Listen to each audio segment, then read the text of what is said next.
right, what's up? What's good? The Wolf is here, and we got some big news about a $7.8 billion deal between Microsoft and Zenimax. So this cover story right here, to start off with, is kind of bullshit. Here's the reason why. So they're saying that Xbox and Bethesda are underneath one roof. Sure. So everybody's like saying that Bethesda has been bought out. It's not just Bethesda. It's ZeniMax Studios that has gotten bought out, or ZeniMax Media, where it was acquired by Microsoft. So ZeniMax Media, if you don't know, they make a lot of games such as like Dishonored, Prey, Wolfenstein, Fallout, Elder Scrolls, Doom, Quake, Rage. A lot of game studios are underneath this umbrella that just got acquired by Microsoft. Now, not all of these game studios make hits, so Wolfenstein Youngblood did not review too well. There is still some hype around Wolfenstein 3 to see just how that's going to come out. Dishonored, Prey did pretty good. People have kind of forgotten about Dishonored and Prey. It's a little bit of a smaller, it's a smaller hype around those games. Wolfenstein, of course, has been around forever. Now Deathloop, this is probably one of the most interesting things from this studio. It is going to be on the PS5, but I also have some thoughts when it comes to Deathloop. We'll get back to that in a second. But then we also have Bethesda Softworks. So they also are going to be helping out with Deathloop, but also Ghostwire Tokyo.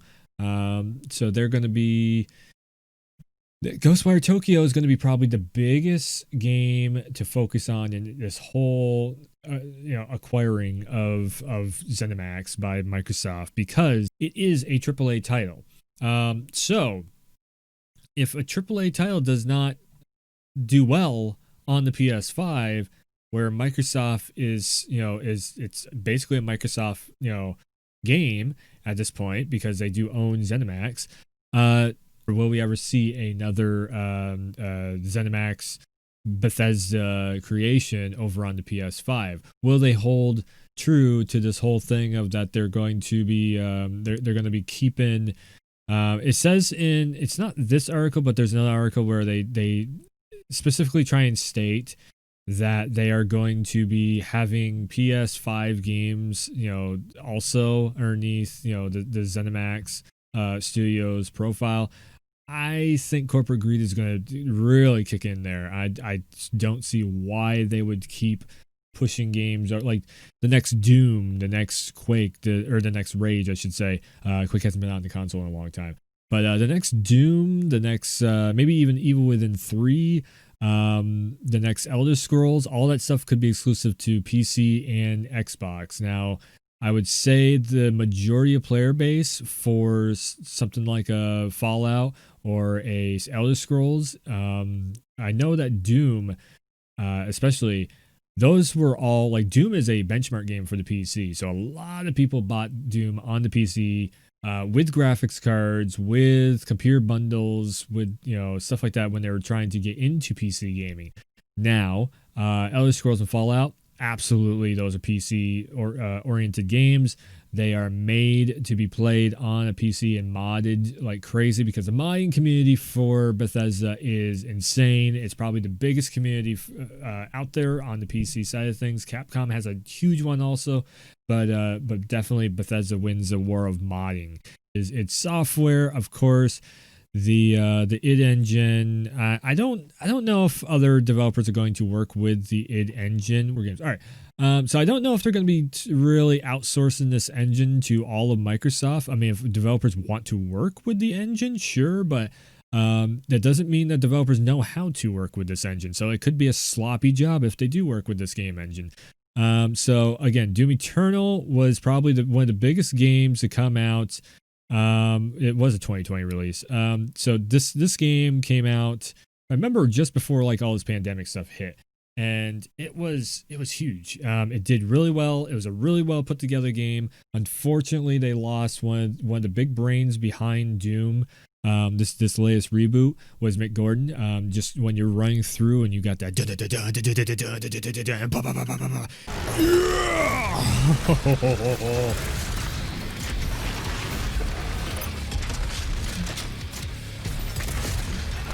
damn, Mick. Good soundtrack.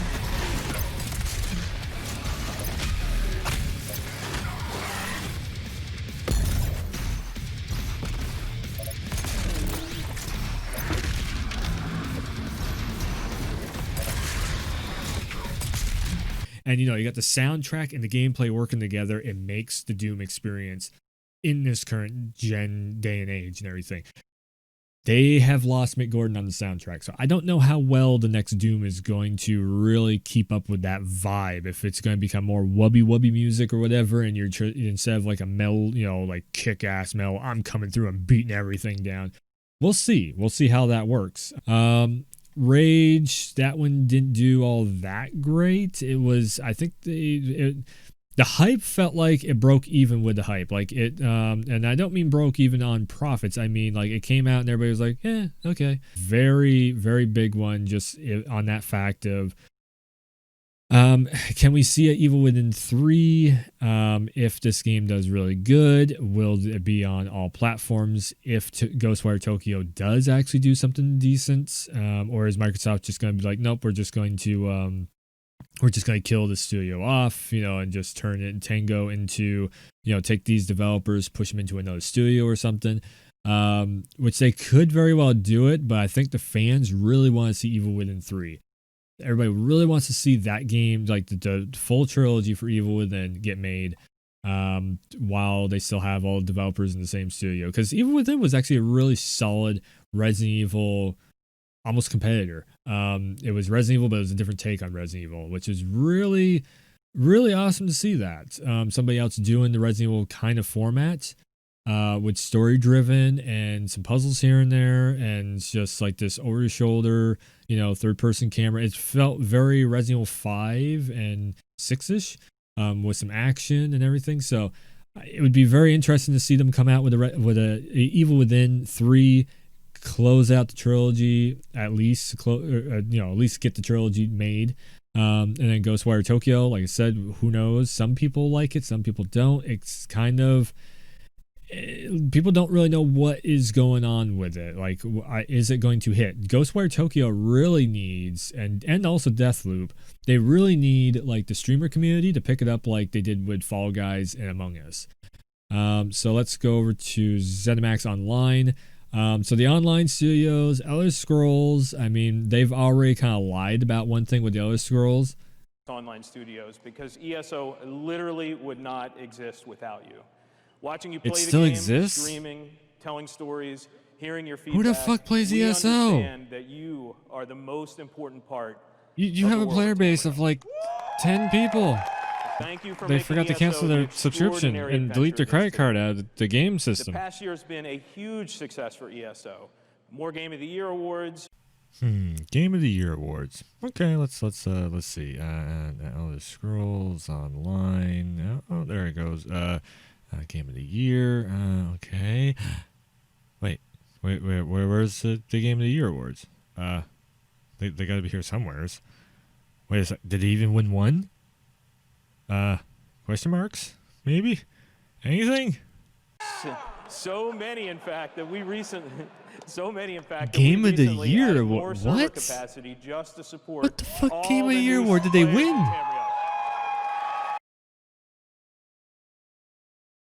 And then we also have Fallout 76, which is, well, you know how Fallout 76 turned out. And so we have a to be announced game called Commander Keen on mobile. Now, mobile is a big platform for microtransactions and making profits, but if you're not playing with the big boys when we have a brand new console generation coming out, you're kind of getting on that average to do we want to keep you around status. What does it mean going forward for ZeniMax Media? I would say that I would say more exclusives are absolutely going to come. Like corporate greed will take over this deal right here. Corporate greed will become an absolute thing. It is in Microsoft's both playbook and also it's just how business works. Why would you want your games that can be exclusive? Why would you want those games on any other system other than a PC platform that you're getting revenue off from and your Xbox platform that you're getting revenue off from? Now, yes, they would get revenue off from sales on a Sony platform and a Nintendo platform, but why would they want to give the competition any more ammo? Like why would you want to give them anything else when PlayStation is already coming out with a epic load of exclusive first party titles that are absolutely their own creations. And then you have Nintendo that is, I mean, they're doing their thing where they got the Mario stuff, they got the Animal Crossing, they got the Pokemon stuff, they got what else do they got? Bayonetta is going to be probably on the horizon sometime. 4K Switch and everything. So in all honesty, I mean, you have to downscale most of these games to run it on a Switch. So Microsoft would maybe not want to put the profits into that production time of downscaling to fit it onto a Nintendo branded console, handheld console, whatever the next Switch may be. Unless the next Switch is actually 4K, like people, like the rumors are suggesting, then they don't have to downscale it so much. It's a big toss up there. PlayStation, why would Microsoft want to give PlayStation any more ammo? PC side of things, Microsoft is already pushing in that direction. Now, this is one thing that I really wanted to bring up was what is Bethesda essentially? What are all these games have in common essentially? Doom, they use it for a benchmark thing on PC. Fallout, Skyrim, you mod the hell out of them on PC. Yes, you can mod them on console, but that's like something extra that they just brought in to keep them relevant on the console, really. Wolfenstein, Wolfenstein, come on now. That's a PC game from back in the 90s. Wolfenstein is one of the original. Doom and Wolfenstein made the first person, genre back on the computer. They are computer games, just ported over to the console, really. Dishonored, say it's like a 50-50 mix-up of both player base on the console and the PC. This is absolutely an Xbox, a big win for Xbox there with the Dishonored franchise. Starfield, not many people know exactly what exactly the full experience of this is going to be. It's not out yet, so it's hard to tell whether or not it's going to really blow up on PC or console. The Evil Within, pretty big console one, I'd say. This is, again, it's like Resident Evil. The only thing is, though, you can mod this on PC. So I feel like going forward, if the modding community really gets behind this on Evil Within 3, first of all, it could save it profit-wise because there's more attention on the game. But also, second, it would be more of a PC type of you'd really want to play on the PC so you can mod it. And then Prey. Prey is... again, another one that's kind of so Dishonored and Prey, I'd say, are the two big console ones. Maybe Evil Within, so 3 big ones for Xbox and then 4 big ones for the PC. Again, though, it just feels like Xbox is going PC with this because Bethesda is known as like the PC brand. Same with Zenimax Studios overall. They're known as having PC, more or less like PC following, I guess, and hype is around their PC versions of their games. So if the exclusivity type of thing starts happening, which is most likely bound to happen with this deal, you're going to end up seeing less of a player base in the long run. And that's just effect of the exclusivity deals. I mean, the PlayStation side of things also with having exclusive deals of like Spider-Man being exclusively in the Avengers on the PlayStation. Less people are going to buy that character because it's exclusively on only one console. It's the same way with other first party titles from PlayStation. But the thing is, the hottest ticket item in console gaming and really actually gaming overall has been the PS4 Pro. PS4 Pro has dominated kind of the gaming market for the last like year and a half, maybe even 2 years, with just one exclusive after the other. And they've actually really made money off from that more than just breaking even on stuff because they have sold an epic ton of PS4 Pros. And regular PS4s also. Now the PS5 is probably the biggest hottest ticket item that there is. I don't think it's going to be the console wars anymore. I think that's going away. It's not going to be Xbox. It's going to be the Xbox on PC doing its thing over here with mod support and everything else, and it's going to be the PS5 where you're going to have cinematic games that you go on an adventure for 12 to 14 hours, see these awesome epic worlds and everything. It's going to be two very different experiences on Xbox and PlayStation. The console war, I think, is coming to a halt. I don't think it's too different of an experience. People are going to still try and be like, my Xbox, my PlayStation and everything. But you're going to do different things on them. You're going to be modding stuff and customizing stuff over here on the Xbox PC side of things.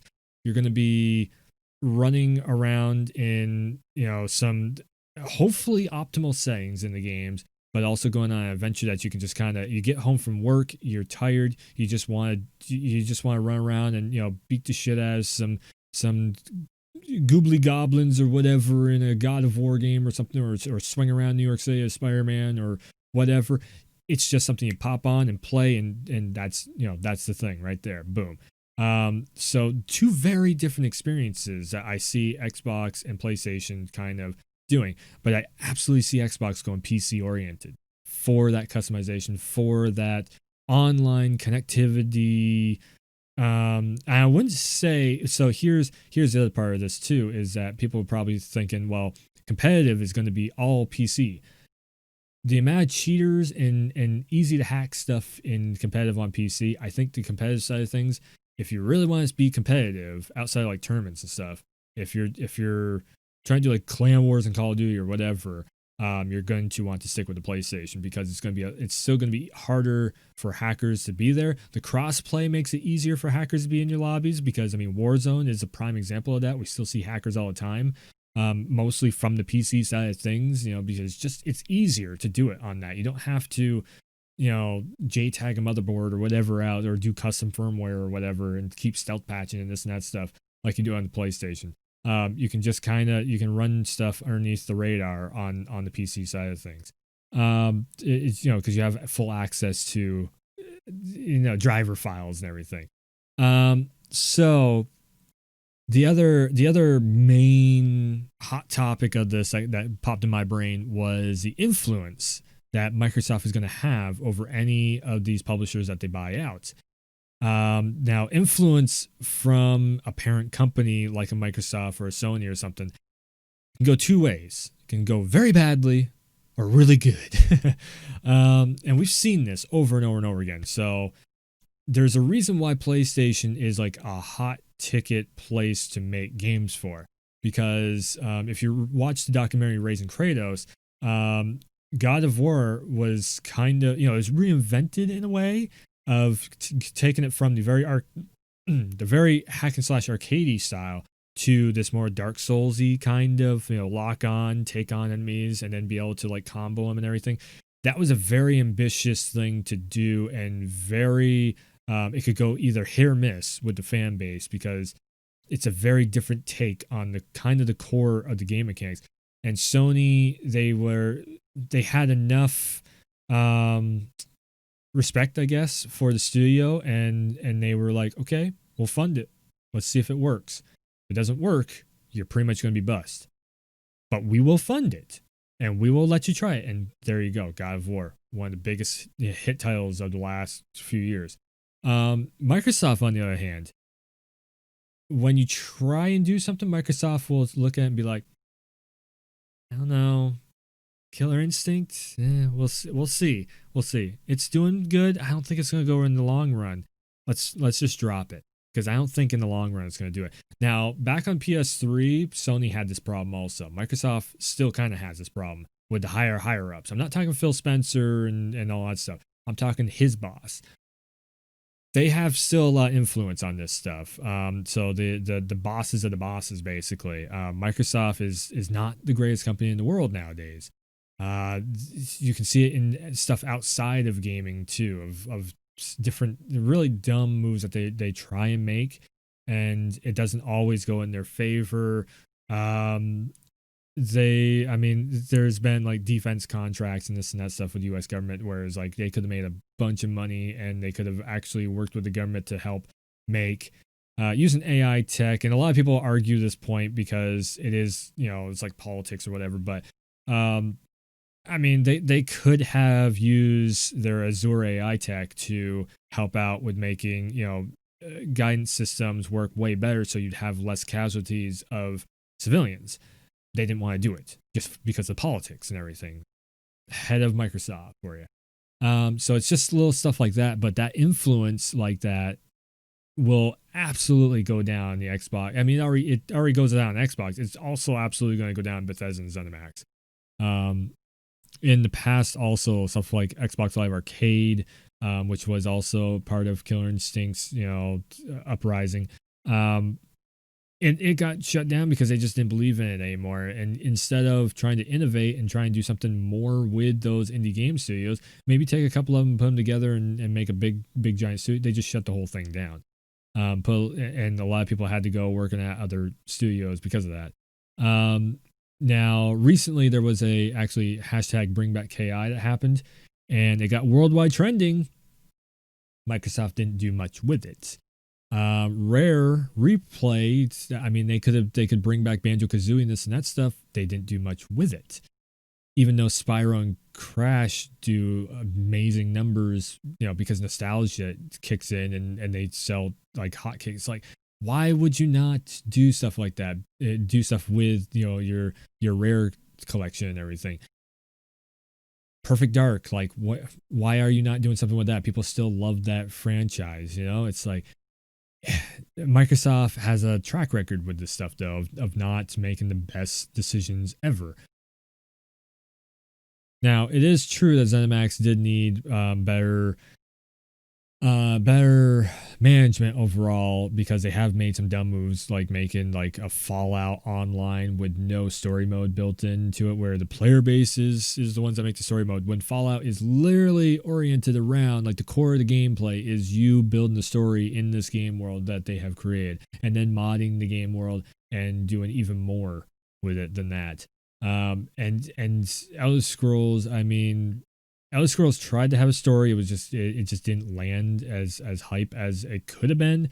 Fallout 4, there was a lot of just optimization issues. Fallout 4 was not bad. I actually thought the storyline was actually pretty damn decent. The midpoint was kind of stale, but overall it was a pretty damn good story. It was just optimization was bad on console and PC. It's just like it was a weird time when that game came out. But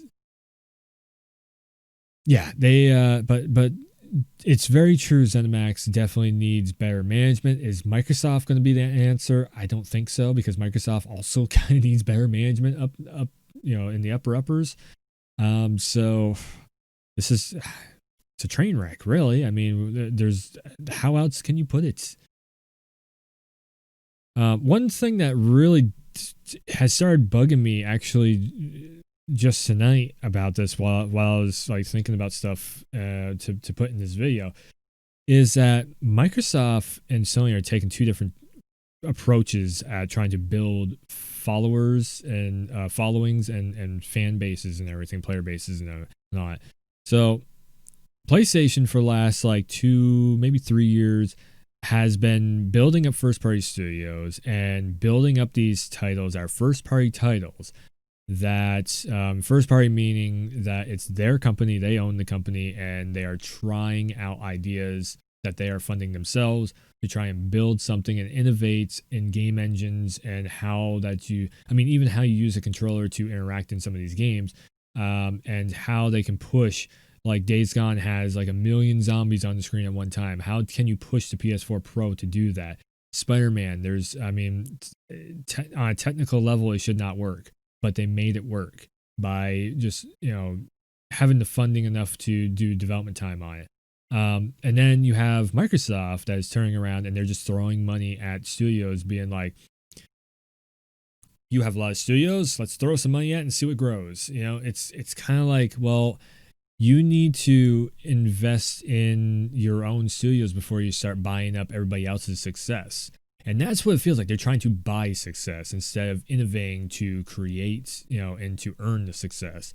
Two very, once again, just two very different ways that the two companies are starting to go away from each other. And it's starting to be less competition, just more of how the companies work. And I know that people want to make this a competition so badly because, a lot of people still have the fanboyism and they have the console loyalty, like a loyalty to a logo. I mean, just remember that this is not, it's two very different ways of working that Xbox and PlayStation are going in. It's just two very different approaches to running companies and to trying to find success. But I can already tell you, though, because of the way that Microsoft is like, I'm going to throw money at it to see if it works, you're not changing up the management, which also makes it so that Zenimax is going to be on this tightrope. Microsoft literally, if depending on how much funding that Microsoft is trying to push towards, Zenimax for their studios, they could essentially have them by the balls with this deal of like, okay, we don't think that Wolfenstein is a profitable series anymore. End it. We don't think The Elder Scrolls is going to be profitable in the long run. We're not gonna help you out anymore with that. And then on top of that, we want this to be, they start throwing their money around. We want The Elder Scrolls 6 to be only on this one platform. And then it comes out, it wasn't as successful as we wanted it to be. It's done. There is a very bad snowball effect that can happen from this. And it's not just like, to be honest, the only games that I really are interested in is Evil Within and Doom out of all of these. Wolfenstein is all right, but I could live with that. Doom is awesome. The Evil Within, I still need to play through, but from what I've seen of it and the little I have played of it, it seems really cool also. I do like, Resident Evil more, but The Evil Within is something nice for when you have a dry spell of Resident Evil games. There's something different. And Fallout 4, like I said, it was mind-blowing to see the different ways that you can make the storyline, push into, or the different pathways you could take in Fallout 4. And then 76 just had nothing. But like I said, Microsoft could easily make this into a we have full control over you because we are pushing money at you. Especially if they own the company, they have power and they have say-so over what happens. Even if, and don't trust Microsoft, just like don't trust Sony. Like, just go off from their track record and what they are doing, what they plan to do in the future with everything too. Talking about the future though. So what would I say would be the main studios that Microsoft would end up wanting to buy? Right now, Ubisoft is in like really deep water with just different allegations of misconduct and people leaving the company or being fired and this and that and political run-ins with political activists. I would definitely see Microsoft wanting. Microsoft would literally try and keep Assassin's Creed going if it's not too much of a pain in the ass. Far Cry, absolutely. The Tom Clancy series, absolutely. Just Dance would probably go away. Prince of Persia, they would give it maybe one more solid game just for a test run, and then see off from that. Rayman, they'd probably sell it. Focus Home Interactive, this one's definitely like the farm sim stuff. We see a lot of their games show up in Game Pass, so we know that behind the scenes there is a lot of licensed workings going on between the two. A lot of similar games. The Surge, absolutely something they would love to have on the PC. Mud Runner, another big PC game. So again, it's not about profit margin. That's where everybody's going wrong with this stuff. It's not about profit margin. It's about, because they can make the profits if they throw money into the companies and tell them make a good game. You throw enough money into something, you can most of the time make a pretty good product out of it if you have the right people working on it, of course. But they're going to be looking at it for PC side of things. I really feel like the Xbox console wise, it's just like Assassin's Creed. They would probably push it towards PC and make it so that the modding community, they would try and get the modding community up and run for that to do different colors or outfits or whatever. Tom Clancy series, you would see a lot more emphasis on the PC side of things. I mean, Division and Ghost Recon are already pretty big on the PC. Siege is, I mean, the whole league is on the PC. Rayman again be sold off. Prince of Persia. Everybody, I mean, I've said this before in the past. People argue with me about it and everything, but there has been backroom deals between Microsoft and Steam and Valve, I should say. Or no, Valve is a developer. Do they own? Who owns Steam? Service by Valve. Okay, so Valve owns Steam. So Microsoft buy out Valve, and then they have Half-Life and where is it? Yeah, there we go. Half-Life, Counter-Strike, Portal. Portal is definitely like Game Pass type of material stuff. Counter-Strike, competitive PC market. Half-Life, my God, that'd be a huge one for Microsoft if they could acquire Half-Life. Day of Defeat, I actually don't know what that is. Team Fortress is pretty much dead in the water at this point. Left 4 Dead, there's still a pretty big hype around making the Left 4 Dead 3. But maybe we could get the 3s made, you know, the Half-Life 3, the Left 4 Dead 3,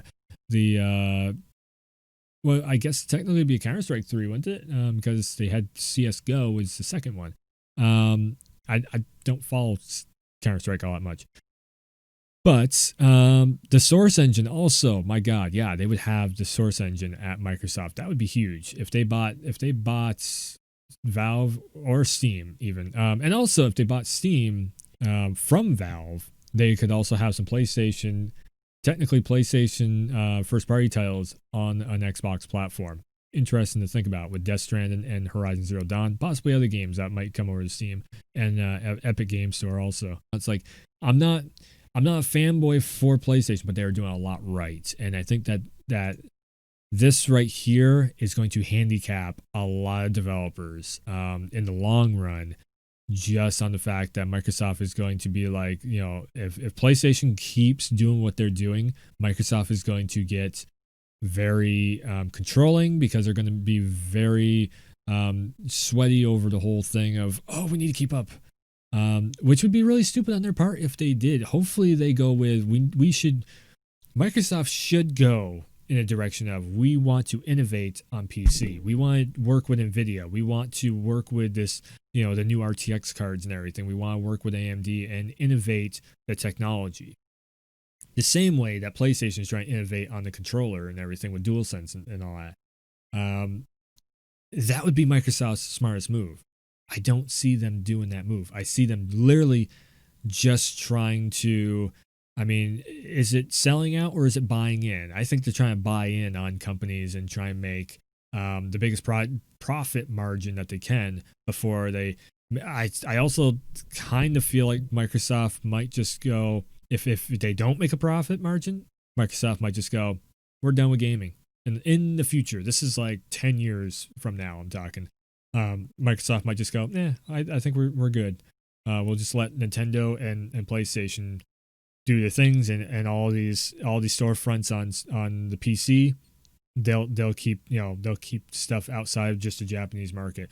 Also, China is that's a whole other video, but China is still doing a lot of really dirty business in the gaming market. But like I said, that's a whole separate video. Anyways, this video is going on for a little bit longer of time, and that's my thoughts on all this Zenimax getting bought out by Microsoft deal. It's kind of hard seeing this being a good deal for Zenimax or Bethesda. It's really hard seeing that as a good deal. The only thing maybe is and this got brought to my attention was by other content creators, is maybe the accessibility of financing, but at the same time, my thought on financing for an Xbox is just you're going to put yourself in debt with Microsoft if you cannot keep up with those payments. Which if you have to finance a gaming console, I mean, you might not have enough income coming in to really, to be able to pay the online bill, to pay the subscription bill, to pay for the console and the games. Like, just realistically looking at it, nothing against anybody, but just realistically looking at, is it the best thing ever to be financing a console when you know who that's going to market towards? Microsoft is being assholes in that way. I feel it's kind of an asshole move to even put that out there. So it's just like teasing, people that are on lower income to, come and buy in on this and see if you can keep up. That's not exactly the best way. And I know that they're not marketing it that way, but that realistically, that's what will happen in the long run. Anyways, so if this was informative at all, thanks for tuning in, thanks for stopping by, thanks for watching. And if this was informative at all, I gotta do my YouTube thing. Hit that thumbs up button, the bell to let you know if you subscribe. Especially, you can see when I post up new stuff or go live on YouTube or whatever. I will probably be back on Twitch very soon when it comes to the live thing, but subscribe and ring the bells, and then it'll give you a notification when I post up anything or go live or whatever. And as always, hit that thumbs up, share the video around if you liked what you've seen, and hopefully we have some more good news in the future. And I'm trying not to be negative on everything. It's just like some of these moves are just kind of like, wow. So yeah, we got some good game stuff coming up though with the PS5 and the launch of PS5 and everything. So we should have some good times coming up on the channel very soon. So thanks for tuning in. Thanks for stopping by. And as always, I'll see ya next time.